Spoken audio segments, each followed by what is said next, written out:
Assalamualaikum warahmatullahi wabarakatuh. Salam sobat hobi bola.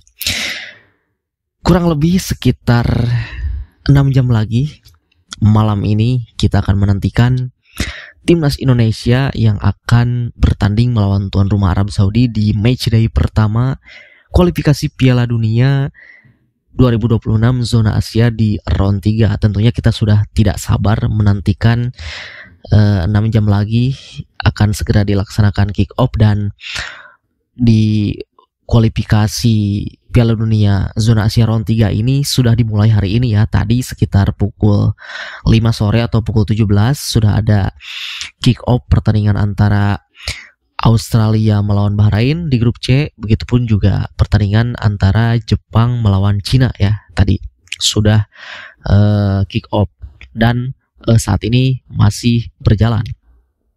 Nah, tentu di pertandingan nanti timnas Indonesia yang akan berhadapan dengan tuan rumah Arab Saudi ini juga benar-benar sangat kita nantikan. Apalagi timnas Arab Saudi sebagai tuan rumah yang dipimpin oleh pelatih asal Italia Roberto Mancini. Roberto Mancini ini benar-benar tidak menganggap remeh Indonesia, tidak main-main. Nah, karena mereka juga tahu bahwa Indonesia saat ini benar-benar sudah diperhitungkan kekuatannya di level Asia ya, tentunya karena memang selain juga banyaknya pemain diaspora, lalu juga banyak pemain yang bermain abroad di luar negeri, ditambah juga dengan dipimpin oleh pelatih Sintayong yang saat ini sedang prestasinya ya sedang menanjak gitu tim nasional Indonesia ini. Maka dari itu Roberto Mancini bersama timnas Arab Saudi ini benar-benar mereka target mereka yaitu 3 poin ya. Dan Roberto Mancini di pertandingan kali ini membawa 33 pemain. Tentu secara target dan secara kualitas pun kita masih berada jauh di bawah level Arab Saudi, walaupun saat ini kita sudah ada beberapa pemain diaspora dan para pemain abroad yang bermain di luar negeri, tetapi itu juga belum mampu untuk bisa menyamai levelnya Saudi ya, karena kita tahu bahwa 33 pemain ini mayoritas bermain di liga lokal mereka di Saudi Pro League, yang kita tahu bahwa Saudi Pro League ini adalah liga terbaik pertama di Asia saat ini, yang memang para pemain Eropa pun sekarang sudah berdatangan ke Liga Arab Saudi ini ya, termasuk Cristiano Ronaldo, Karim Benzema, N'Golo Kante dan pemain lainnya gitu. Maka dari itu juga ini benar-benar patut kita waspadai ya.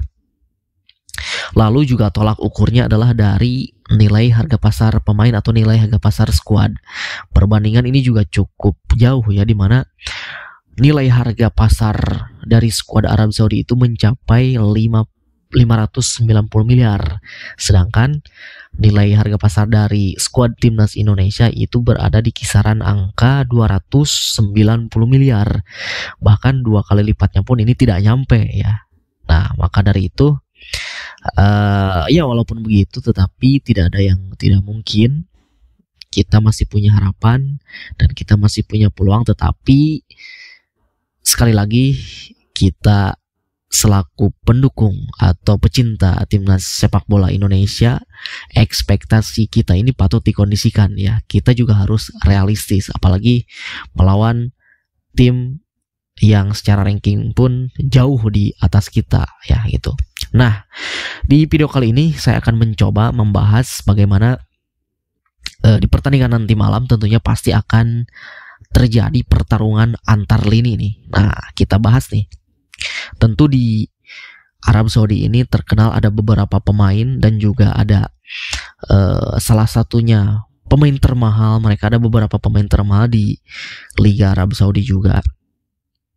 Nah, yang pertama yaitu pemain yang terkenal dengan provokasinya ya. Siapa lagi kalau bukan pemain bertahan mereka, Ali Al-Bulaihi. Nah, pemain ini benar-benar ketika bermain selalu dia itu mengganggu konsentrasi lawan atau mengganggu mental, mengganggu fokus lawannya, terutama bagi para striker ya, karena memang dia ini bermain atau posisinya sebagai pemain bertahan, sebagai defender sebagai center back. Jadi dia ini targetnya adalah striker lawan ya. Jadi setiap kali dia bermain, bahkan ketika di klubnya pun di Al Hilal ketika bertemu dengan Al Nassr, dia selalu mengganggu Cristiano Ronaldo. Bahkan Cristiano Ronaldo pun pernah dikartu merah oleh akibat dari provokasi dia gitu. Ketika di Piala Asia pun pernah mengganggu Son Heung-min ketika Arab Saudi bertemu dengan Korea Selatan, dan bahkan ketika di Piala Dunia pun dia mengganggu konsentrasinya Lionel Messi yang saat itu Arab Saudi berhasil mengalahkan sang juara bertahan Argentina ya saat itu, yang benar-benar mengagetkan publik sepak bola dunia. Nah, jadi mungkin ini nanti akan berhead to head dengan para pemain depan kita, entah itu Ragnar Oratmangun, Rafael Struijk, bisa juga Witan Sulaiman ataupun Marcelino Ferdinand ya.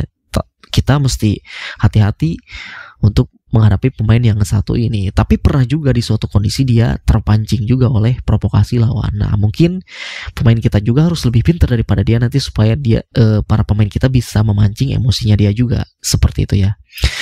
Lalu selain Ali Al-Bulaihi juga ada nama, nah ini teman-teman pasti tahu nih, yaitu ada nama Salem Al-Dawsari. Nah, kita tahu Salem Al-Dawsari ini adalah pemain yang cukup senior di timnas Arab Saudi dan merupakan kapten timnas juga ya ketika Piala Dunia 2022, ketika Piala Asia 2023 kemarin pun memimpin timnas Arab Saudi dan dia berposisi sebagai winger. Dan Salem Al-Dawsari ini salah satunya yaitu merupakan pemain termahal di skuad timnas Arab Saudi ini gitu.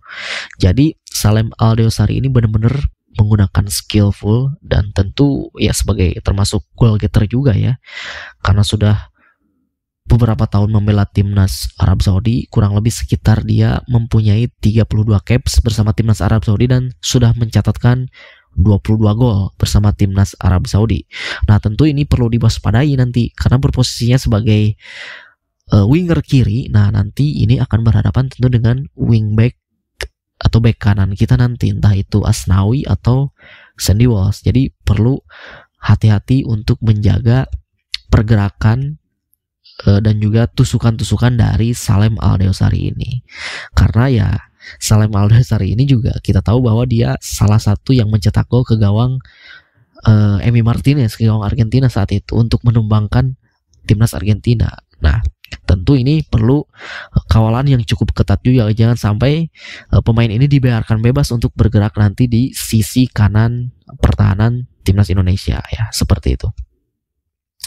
Lalu juga selain itu ada salah satu striker mereka, ada Saleh Al-Shehri. Nah, ini juga salah satu pencetak gol ketika melawan timnas Argentina juga. Dia bermain bersama Karim Benzema ya di klubnya yaitu Al-Ittihad. Nah, tentu Saleh Al-Shehri ini sebetulnya jarang sekali dipasang sebagai starter ya di timnas Arab Saudi ini, apalagi di bawah asuhan Roberto Mancini ini ya.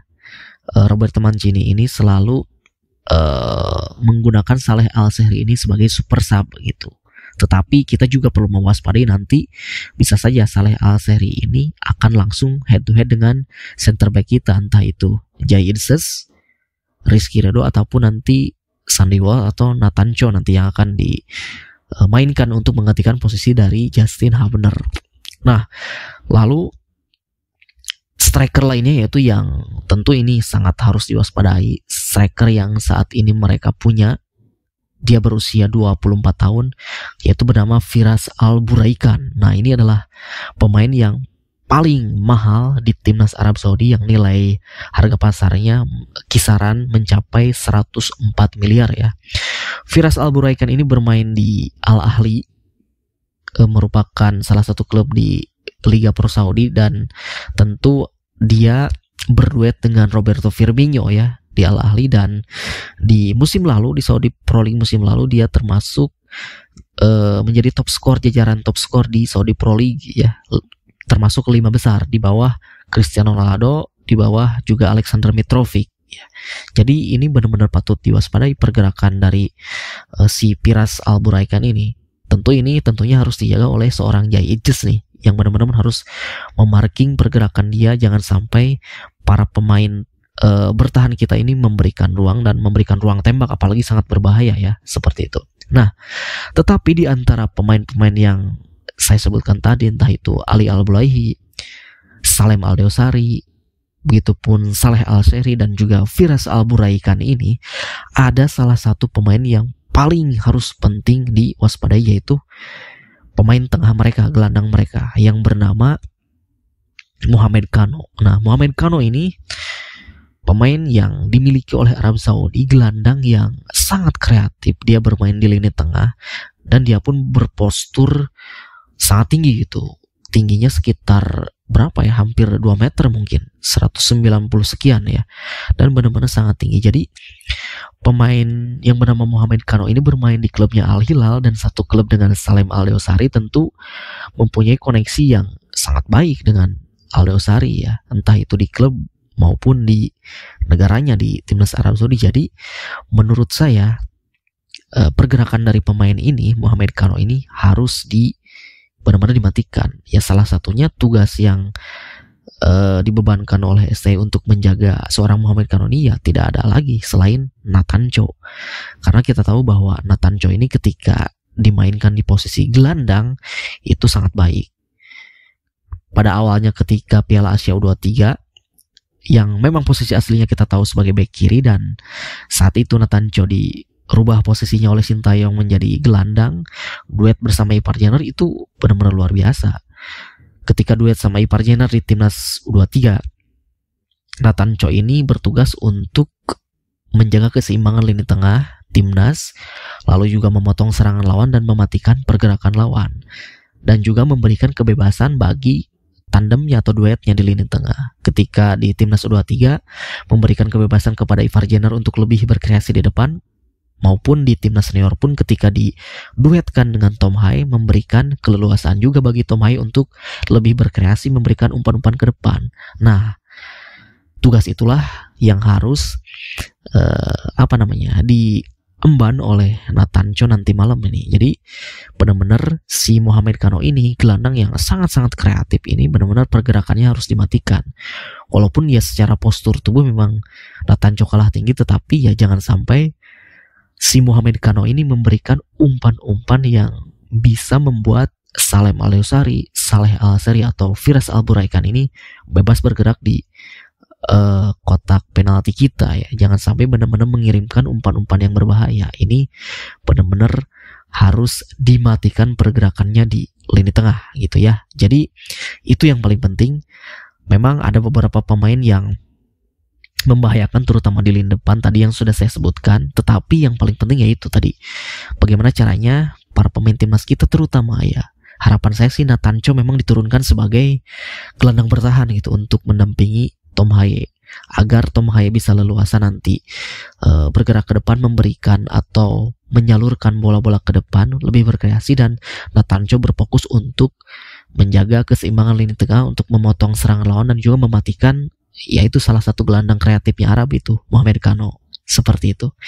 Jadi kita nantikan, nanti sudah tidak sabar, nanti sekitar 1 jam sebelum kick off starting line up akan rilis ya. Mudah-mudahan siapapun yang diturunkan nanti akan benar-benar memberikan 100% penampilannya untuk timnas Indonesia. Kita doakan terus, kita dukung terus, semoga nanti malam timnas Indonesia mendapatkan hasil yang positif ya. Itu saja dari saya, terima kasih, sampai jumpa lagi di video selanjutnya.